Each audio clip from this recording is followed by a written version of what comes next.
Hey everybody, and welcome back to Let's Play Final Fantasy IV. And today we are going to make some more headway into figuring out where Kain is and what to do with this little girl that we found in the village of Mist. Essentially, we sabotaged our whole town, and pretty much the little girl that we found is the sole survivor of that incident. So now we find ourselves stuck in this desert with this one little village, the only thing available to us really, and we are by ourselves also. That's a real shame, to say the least. So we got the Handlegger and Sansahag. Never knew how to really pronounce that, but it's better if you just leave it to your own interpretation. But I do know you go after the Handlegger first, because I believe they do know the Quake spell. So, you know, once you get more party members, it becomes a bit crucial to take them out ASAP. So yeah, antidote, it's pretty self-explanatory. You just go into this city, or village I should say, and it's Kaipo. So if she doesn't come out, doesn't get some rest. So yes, we go straight to the end, because God knows she needs like the attention. After what she's been through especially. Well, oh no, she looks ill. Quickly, quickly, go into the room. Don't worry about money, please. Thank you. Hope it's not the fact that I'm a Dark Knight also that kinda persuaded you. I don't think they get like a whole lot of Dark Knights in Kaipo. You haven't told me your name yet. I can't ask you to forgive me for killing your mother, but please let me protect you. Understandably so. I'd be pretty quiet also.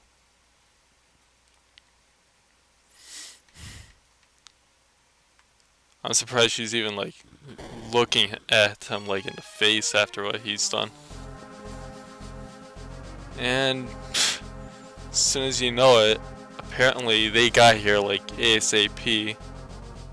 But then again, you do have airplanes, so found you, Cecil. Wait, the King of King's orders. If you turn over the survivor from Mist, he will forgive your treachery. It has been deemed dangerous for the people of Mist to even exist. What? Yeah, that's kind of messed up. Shut up at the lecture and give me the girl. So, as you can guess, we kick their ass now because they've had it coming. These assholes gotta go. Want to kill a girl? You fucking serious?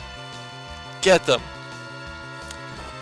So this fight is very basic. You just take out the soldiers and the general runs like a coward. He's like, oh no. What have I gotten myself into? Retreat. It's probably possible that you can kill those guys, but I never really made the effort. Just more of a hassle, and you take more HP in the process. I'm sorry, this is my fault. It's her fault. Really? I can't believe she would even say that. I'm Rydia. Thanks, Rydia. Ah, a new party member. So this young girl does join us after all. And she's perhaps like one of the coolest characters. At this point, she is perhaps one of my favorite characters. Just because her special abilities kick so much ass. Kind of puts the red mage to shame. Because what you have here is Rydia can cast white magic, black magic, and summon. I can't recall other instances where you can do that in these kind of games. I mean, sure, like, alright, so Final Fantasy VI, I guess. But it's just like, when you think about, more traditional RPGs like Final Fantasy, I hit that button accidentally. But, yeah, like I was saying, Yeah, that'll do it nicely. When you think back to like the older RPGs like Final Fantasy 1, where you have just like specific classes and they have their own little flavor to them. You know, when you think about that, this is actually pretty cool when it first came out. So now the real task is getting Rydia up to speed, because you'll see very quickly how weak she is. And also you'll want to come back here to also, what am I trying to think of? You want to come back here and buy some more equipment, because you will get another party member soon enough. Well, once everybody's up to speed in terms of levels. I think I usually wait until I'm level 10 or have gotten Rydia to level 10. So let's see. Okay, so I'll come back when Rydia is level 10. So yeah, I'll be right back, people. Hey everybody, and we are back. And right now, Rydia is now level 10. And she has acquired a couple new skills since the last time we saw her. She learned, I think she learned Cure, Sight, and Hold. I don't know if she already had Cure to start off with. Kind of forgot. Black, we have Ice, Bolt, Sleep, and Poison. And as always, Chocobo for the summon. Cecil gained like 1 level. Also for getting here. Let's see, let's sort all this out. Need to use 1/10. Oh, the sorting is kind of bad on this. And then again, I think I pretty much sorted everything by hand when I was a kid. At least that's the method I always went for. And also, there's also one other thing we have to touch up on in this village here. Now, a reason why we would want to, like, the reason for anything that happens next is solely because of what happens here. Girl from Baron collapsed right outside this village. She was delirious with fever and kept calling out, Cecil, Cecil. But yes, Rosa, of all people, this is who we run into in this village. So Rosa, I guess, was very sick and tried to look for us, but so how do we help her? Alright, so we need the Light of the Desert, an elusive gem found only in the Antlion's lair, huh?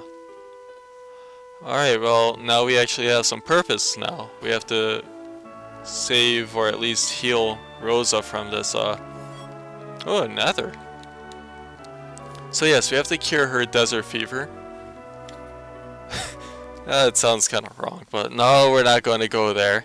Not one bit. So let's save before we venture on into our next dungeon.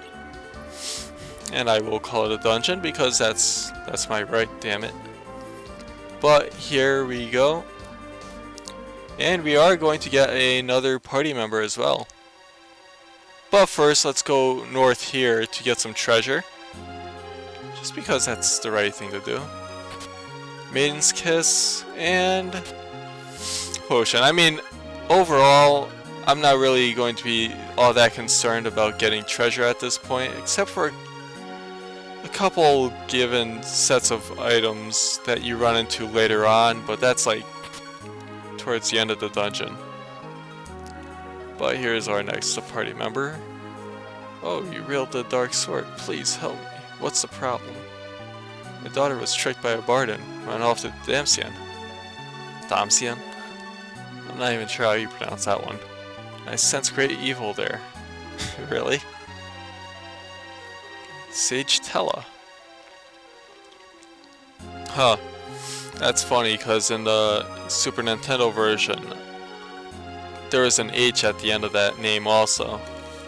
I am Tellah. I was heading to Damsian, but there's a powerful monster up in the lake. So I think the reason, you know, when you first get Rydia, you won't be able to get past here. I think the way to bypass or I should say the only way to get Tellah to join you is if Rydia knows Bolt. I think you learned that at level 6, I believe.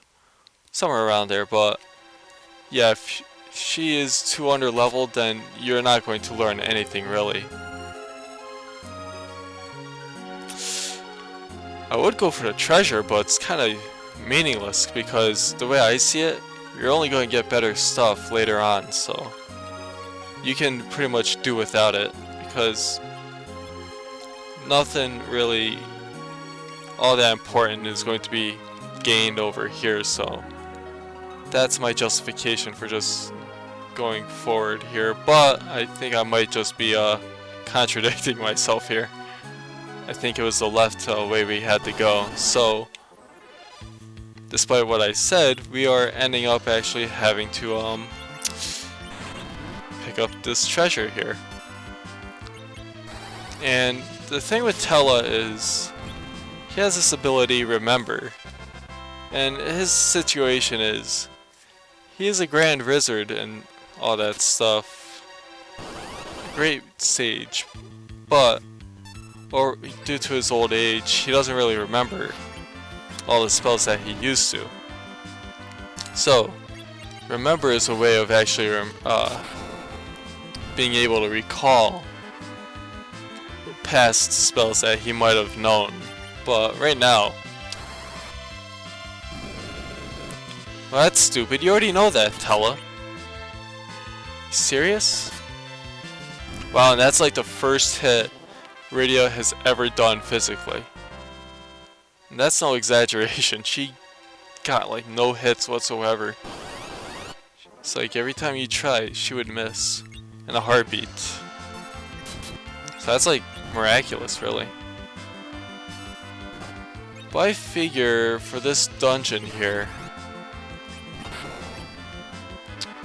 let's see, I think 1, 2, maybe 3 tents will be needed. I want to say 2 at the most, but yeah. Because there's a save point where there's a little cutscene where everybody talks around the campfire. There's a save point there where you can heal up. And then, oh, this is getting really monotonous, so I'll be right back. Alright, so finished that pain in the ass fight. I mean, that's all they are really, just pain in the asses, but it's a necessary evil, and we should put Tellah right in the 4th row there, just because he'll be offered more protection, will take less damage obviously, and that's a very good thing for wizards. God knows they take a lot of damage if they get hit. Alrighty, we are done with... Alrighty, jeez. It's like 2 steps and then there's a random battle. That's just great, but that's my luck for you. So we could go for that treasure. I'm not really all keen into doing that. As I said, there's always better stuff up the road, so why stop now and get it? I just noticed I'm like using the hell out of that Dark Raven ability, so Cecil's really low on health. The funny thing I think about Tellah is, despite being a good mage and everything, that HP that he has, it carries over much later into the game also. He's going to have roughly about that much HP when you see him again later. You know, not to spoil anything, but you know, you do lose him due to some events and then regain him later on, but only difference from now and then later is maybe 100 HP. That's just ridiculous. And I would cut these battles out, why aren't I? Because I would be saving a lot of money. I mean time, if I switch at Geico. But see, let's heal up Cecil here. Tellah, you're the perfect candidate to do that, and everybody else for that matter. Oh yeah, that's right. I'm used to Final Fantasy VI's method of curing whole parties. Alright, so here's the first part where you can use a tent. And this is a good place to actually end the video too. Alright, let's rest here. Now you have a little campfire scene. If we rest on top of this magic rune, a force field will surround us that monsters can't enter. We can rest here in a tent or a cottage and save our game. In preparation for tomorrow's battle, let's rest in my tent and heal our wounds. And then you get a much closer view of what this area is like. Rydia is a child after all, so she would be sleeping. This girl, she's a summoner from Mist. I sense great potential within her. She could become quite a gifted sorceress. Such a peaceful face, so much like Anna when she was a child. Anna is my only daughter. She eloped to Damsian with a bard because I couldn't consent to their marriage. A bard? Yeah, I feel your pain, Tellah. Why are you going there? A friend of mine in Kaipo has an extremely high fever, so you're after the light of the desert. Without that, there's not much hope. I think it was called a sand ruby in the original, or I mean SNES version. What's this monster in this cavern? It's a huge creature with 8 legs. In order to save Anna and your friend, we've got to beat it first. I hope this horrible feeling I have about Damsian is just my imagination, but that's all you have to say, Tellah. Don't have to speak more on it. But yes, so in the next episode, we will finish this dungeon, beat the boss, and perhaps see Damsian as well, and work closer towards getting the light of the desert. So thank you everybody for watching, and I'll see you in the next episode. Sayonara.